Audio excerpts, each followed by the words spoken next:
তোরা ইন্ডিয়াকে নিয়ে ট্রোল করো, তোদের লজ্জা করে না? লজ্জা নাই? ইন্ডিয়াকে নিয়ে ট্রোল করবে, চায়না, জাপান, তোরা ট্রোল করো। ইন্ডিয়ার ব্র্যান্ডিং কোথায় জানো? ইন্ডিয়ার ব্র্যান্ডিং সিও বিশ্বের 1 কোটি বড় বড় কোম্পানির সিও ইন্ডিয়ার। মাইক্রোসফট, গুগল, ইউটিউব এরকম কোম্পানির সিও ইন্ডিয়ার। ওয়ার্ল্ডের 10% আইটি কোম্পানির সিও ইন্ডিয়ার।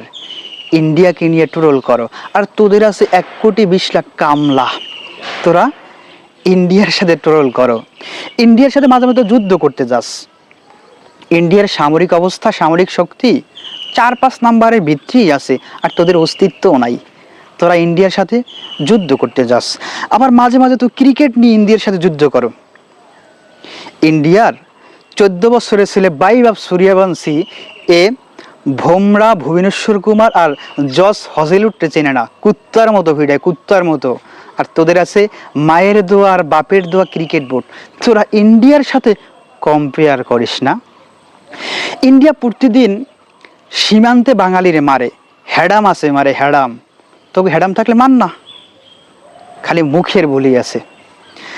2-4-5টা নিউজ দেখলাম না যে ইন্ডিয়ার মন্ত্রী, মুখ্যমন্ত্রীরা দেশের বাহিরে 10,000 কোটি টাকা পাচার করছে, আর বাঙালি তা তো প্রতিদিন করে। আরও ইন্ডিয়া বাঙালির উপরে দাদাগিরি করে কেন?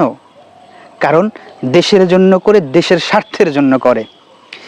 ইন্ডিয়া বাংলাদেশ থেকে 10,000 কোটি টাকা তার দেশে ঢুকায়, আর বাঙালি নিজের ক্ষমতার জন্য, নিজের খাওয়ার জন্য 10,000 কোটি টাকা ইন্ডিয়ায় ঢুকায়। এটাই পার্থক্য, এটাই বাংলাদেশের সাথে ইন্ডিয়ার পার্থক্য। আর তোরা সেই বাঙালির, সেই ইন্ডিয়াকে ট্রোল করো, সেই ইন্ডিয়াকে তোরা ট্রোল করো। এই ইন্ডিয়াকে ট্রোল করার মতো কোনো যোগ্যতাই তোদের নাই। মহাকাশ ইন্ডিয়া কয়বার অভিযানে গেছে, আর তোরা সৌদির উপরে নির্ভরশীল।